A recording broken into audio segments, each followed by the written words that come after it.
Hi, Ray here. It's great to see you. 2 years ago this month, I bought myself a birthday present, a Nikon Z6 mirrorless camera. And here's my thoughts on my experience so far. Of course, the Z6 II has launched since then, just a few months ago, but this video will concentrate on the Z6, except to mention a couple of changes that came with its successor. What this won't be is an exhaustive technical review of the system. There's been plenty of those over the last 2 years and more, but rather an overview based on my personal and practical use case, making photo and video with the Z6. So let's get started.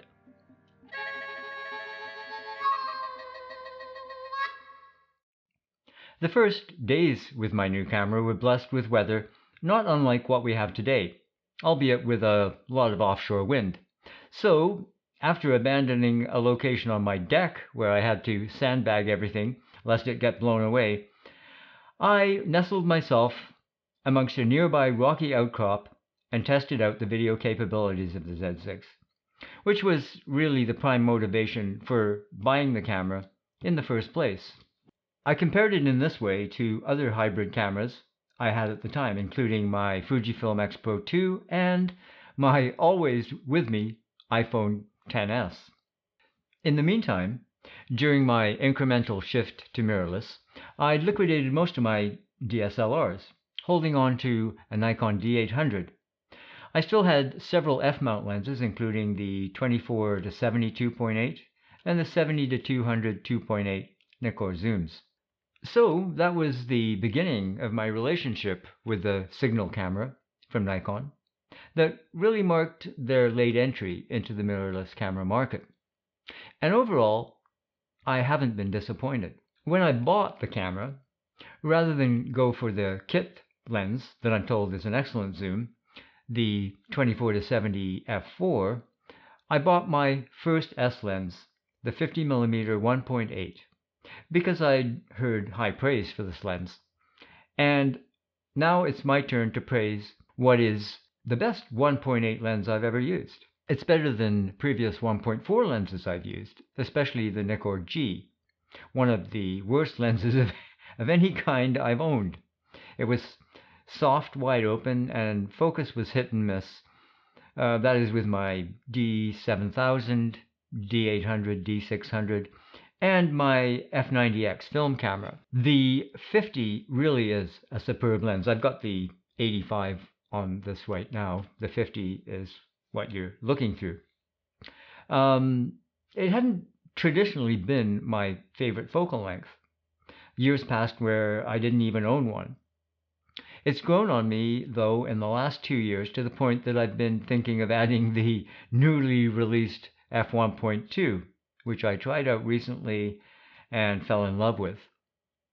But really, the 1.8 is so close with very nice bokeh, and it's relatively lightweight, and of course, a heck of a lot cheaper than the 1.2. And I don't mean cheaper in the sense of build, because I disagree with those who claim about the Z-mount lenses being plasticky. They're well built, and I realize it comes down to personal taste, but aesthetically, I like the look of these new lenses. Anyway, performance is most important, and as I say, I'm more than happy in that department. I've bought 2 more of the S-line lenses in the interim, and I demonstrated those a while back. Of course, the revolutionary change in the Z cameras is the Z mount itself, which has a 55mm mount and 16mm flange distance. I'm not a lens design expert by any means, but the proof seems to be in the lenses themselves, designed around the Z mount. And if that is what is to any degree responsible for what Nikon are accomplishing with these lenses, I'm a believer. The lens roadmap, though it's seen some potholes due to COVID production disruptions and whatnot, will add something like 30, or the total, I should say, would be 30 lenses to choose from by the end of this year. And I'm only 1/10 of the way there. The deal I took advantage of back in April 2019 included the FTZ adapter, which allows those with a collection of traditional f-mount lenses to use those. And I want to stress here, with no apparent effect on performance of any of the lenses. In fact, in my experience, contrary to some claims, my f-mount lenses work exactly as they do, or did, with my DSLRs. The FTZ is just a barrel spacer with contacts, no glass, so it can't affect sharpness or any other function of the lens. Can someone pin this to Facebook? I've used my 70-200 2.8 and FTZ with the 2x teleconverter with no noticeable loss of focusing performance or IQ beyond what that combo imposes without the FTZ. But back to the camera itself. Here's what I really like about Nikon's implementation. Some of it personal, and some of it, I think, is just objectively apparent. Something that gets wide agreement are the ergonomics. And the grip seems to be comfortable for most hands, big or small. And incidentally, the addition of this small rig L bracket gives extra room for pinkies for those with larger hands.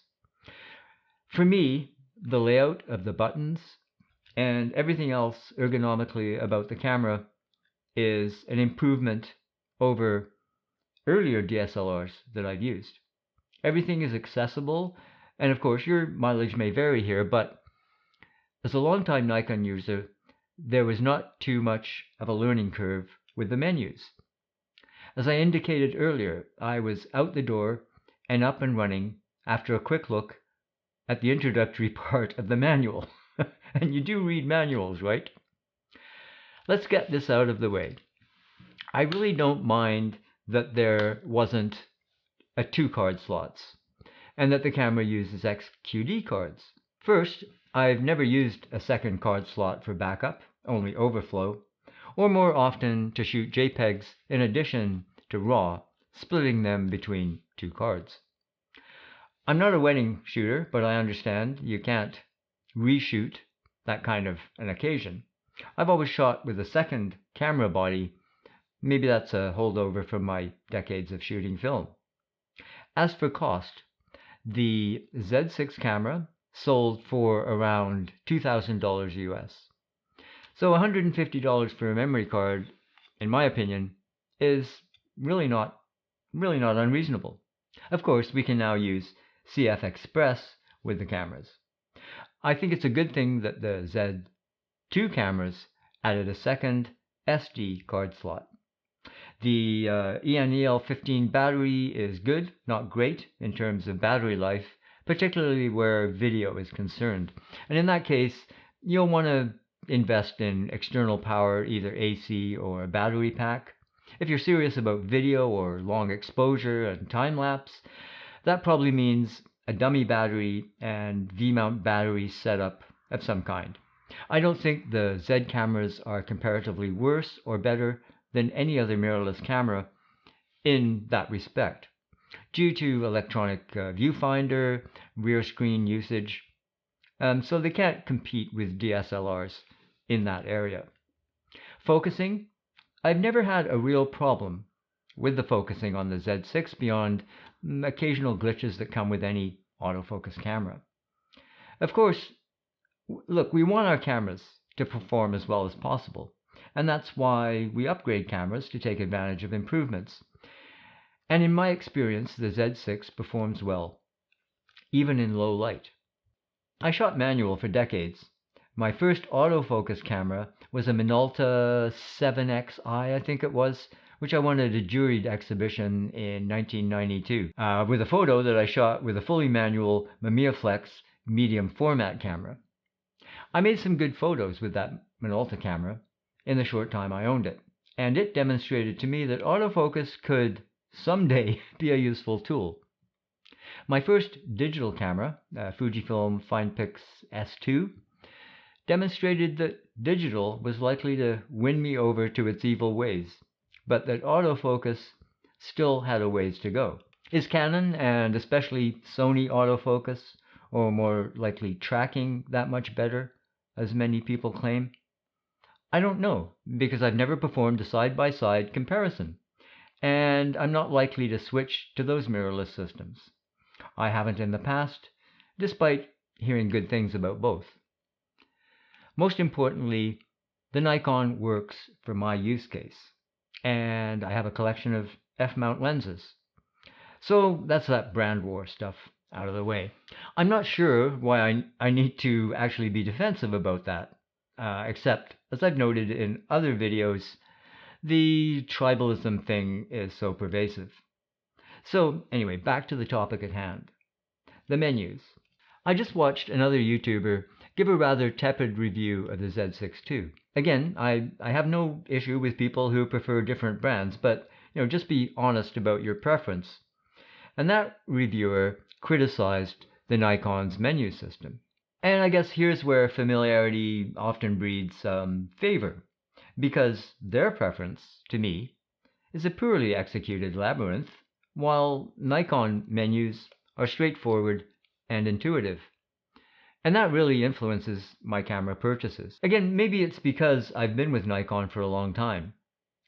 But I've played with many cameras in store, and most often I just hand them back to the salesperson after getting lost in the menu system. I mean, to me, what could be better and simpler than Nikon menus? There's a lot packed in there, and I'm no techno geek, but a read of the manual, YouTube tutorial, whatever, and I'm familiar with all the options that I need to use. Again, I've been around Nikon's menus for a long time, so that might explain why I find them comfortingly familiar. Bias, if you like. The iMenu, which is editable to access your favorite functions, is excellent, much like Fuji's Q menu, which is where I first encountered this kind of quick start accessibility to important functions, including stills and video options. And I should mention here how great it is to be able to switch between photo and video mode with the flip of a switch, so to speak, while preserving settings is great. This feature got a nod of the head, even from hardcore fans of other cameras.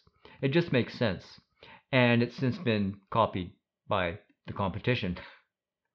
In photo mode, there is access to profiles, image quality, flash mode, Wi-Fi, shutter release mode, autofocus area and mode, vibration reduction, active delighting, metering, image size, and white balance. In video, we have frame size, rate, image quality settings, image area, Wi-Fi connection, electronic vibration reduction, which I never use, IBIS, in-body image stabilization, which I often use when hand-holding the camera for stills and video. Autofocus area mode and autofocus mode, very important settings. Active D again, metering, mic sensitivity. I'll set this low on the rare occasion I use an on-camera mic into the camera's input and use a 20 decibel boost on the mic, say like a Rode video mic, to get around the noisy preamps. And let's talk about profiles for a moment. I don't use most of them, but when it comes to video, I do think that the flat profile is a great starting point. This video, and all the others I've shot with this camera over the last 2 years, have been recorded using the flat profile. I have to strongly disagree, and admittedly with nothing more than my amateur degree in filmmaking to bolster my argument, I have to disagree with people who don't think that this camera's internal 8-bit recording is any good. Without a long technical dissertation, which I'm not qualified to conduct, the video quality right out of the camera is excellent, if you take care to properly expose. Guilty. It's very nice. Yes, it's just 8-bit, and you can't manhandle it in post. I will say that the camera's exposure tools are limited. That could definitely be improved. Why can we still not use zebras and focus peaking at the same time. That really should be fixed with a firmware update, but I'm guessing we won't see any more updates for these first generation cameras now that the Gen 2 are here. We did get significantly improved tracking and face detect with update 3.0. And I'm not sure if I care that Nikon added eye detect to video with the second generation Z cameras. This face detect seems to work quite well, but for the occasional, well, rare really, confusion where I've seen it hunt until manually corrected, but like really, really rare. The direct sensor readout for video is great with no line skipping or pixel binning. It was one of the things that cinched my decision. Even at 1080p, the video is excellent, good enough to up-res to 4K, though I've never done it. It records in 4K, 3840 by 2180 at 30p, 25p, 24p, in HD, 1920 by 1080 at 120p, 100p, 60, 50, 30, 25, and 24p. And while we're on the subject of video, I did invest in the Atomos Ninja 5 external recorder during the Christmas holiday sales. I just couldn't resist. I made a relatively popular video actually on setting that up. So far, I have used it to record N-Log, and it's superb. Importantly, it adds those exposure aids that I lamented are missing on the Z6 itself. Recording in 10-bit has obvious advantages over internal 8-bit. But is it relevant for YouTube content? Most of the time, I would say no. And that's why you'll see most of my videos here recorded with the Z6 alone. Not just because compression cancels much of the perceived advantages, but also because producing these videos takes up so much of my time, and of course there's extra work in recording with the Atomos Ninja 5 and the post-processing, coloring, and so on and so forth. Briefly, by itself, the Z6 low light, high ISO performance is excellent, period. And it's generally accepted that it outperforms its big sister, the Z7, the 45 megapixel Z7. It outperforms it in this area. The cameras are comparatively well built and weather sealed. Weather sealed, not waterproof, to those who like to show their cameras encased in snow and ice. And really, if you're like me and you live in an area that gets a lot of rain, like I do in this rainforest, I would advise you to invest in a rain cover. Similarly, the S lenses are also well sealed against the elements. I know that dedicated filmmakers criticize the focus-by-wire lenses, not to mention many other mechanical and menu things about the Z cameras when it comes to video capabilities. I get where you're coming from, but I'm not in the market for a Red or Sony PX, what are they, PXW cameras? So I've assembled a hybrid rig for the Z6, and I couldn't be happier for the most part. This system meets or exceeds my needs, which is what really any camera system should do. Even better, I could say that this system has taught me a lot. I won't spend a lot of time on this point because it isn't a strong point or major feature of this or any other hybrid camera, to my knowledge. And that's the audio. I don't use the camera's audio for anything more than syncing audio.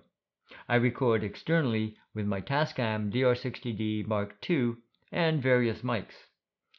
And that's a good thing, because a few months ago, the right audio channel of my original Z6 died. The left channel works for syncing in my NLE Final Cut, but it's absent. So the camera is ready for a trip to Nikon Canada repair. Maybe I'll have it converted to record 12-bit ProResRaw at the same time. And here's my opinion on that option. I don't think, from my research, that it has a great advantage over log recording. Say ProRes 422. You lose lens corrections. You got less noise in the shadows, and perhaps most importantly, you get your ISO 100. Log recording is base ISO 800. But I'm interested to compare them for the $250 Canadian entrance fee. So we'll see what happens with that. Another feature I make regular use of is the internal time-lapse function. And it makes it easy to create time-lapse video clips up to 4K. I've been using this feature on my Nikon cameras for somewhere around 8 years. You might say the function has made me lazy, and I can't find a reason now to make time-lapse manually. Except maybe, I don't know, spotting out bird blobs. Though the interval timer is there for traditionalists. Now, if you have a Ninja 5, you could record time-lapse in 10-bit with a recent update, and I looked at that recently. Picture quality from the 24 megapixel sensor, well, it's superb. Easily as good, if not better, than the 36 megapixel D800. And Nikon color science. Whatever that is, I like it. In fact, I was reminded just recently how much I prefer it after seeing it beside another brand's palette, which will remain anonymous. And I thought, wow, that's cack, to slip into my native vernacular. And at the end of the day, that's a big reason to choose one camera over another. Again, it's a personal choice, and much depends on post-processing. But I realize this plays a big part in why I've stuck with Nikon digital cameras. Not just that I used their film cameras for decades. In this department, I think, only Hasselblad holds the edge with Fuji medium format cameras in the same league, probably because they use the same sensors. But, right? Aside from that, I'm quite happy with the Z6. I rarely print bigger than my own printer can handle, 17 by 22. I'm always interested in better dynamic range, but the difference between the Z6 and Z7 is 14.3 compared to 14.6 stops. It's probably imperceptible. So I'm going to continue using my Z6s. I explained last year why I bought a second Z6 over the great little crop sensor Z50. I really need a dedicated overhead camera. So I've been looking again at the Z50, or maybe a Z5. Will I buy a Z6 II and relegate one of the Z6s to that job? Maybe the one with the wonky audio. Will I buy the recently announced flagship Z9? And what will I sell to rationalize any of those acquisitions? Keep an eye on my channel to find out answers to those questions and more from the Z system. I'm in with both feet. In the meantime, since the Z2's debuted, the Nikon Z6 can be had for $21.99 Canadian. That's $17.50 US. With the FTZ adapter, you're looking at $22.29 or $17.80 US. With the 24 to 70 f4, it's $3,000, around $2,400 US. That's significant savings over the Z6 II. And the Z6 is still a great camera. Well, that's about it. I think I've covered everything that matters to me. If there's any other questions you have about the Z6, feel free to ask in the comments below, and I'll do my best to answer. So take care of yourselves. Cheers, and we'll see you later.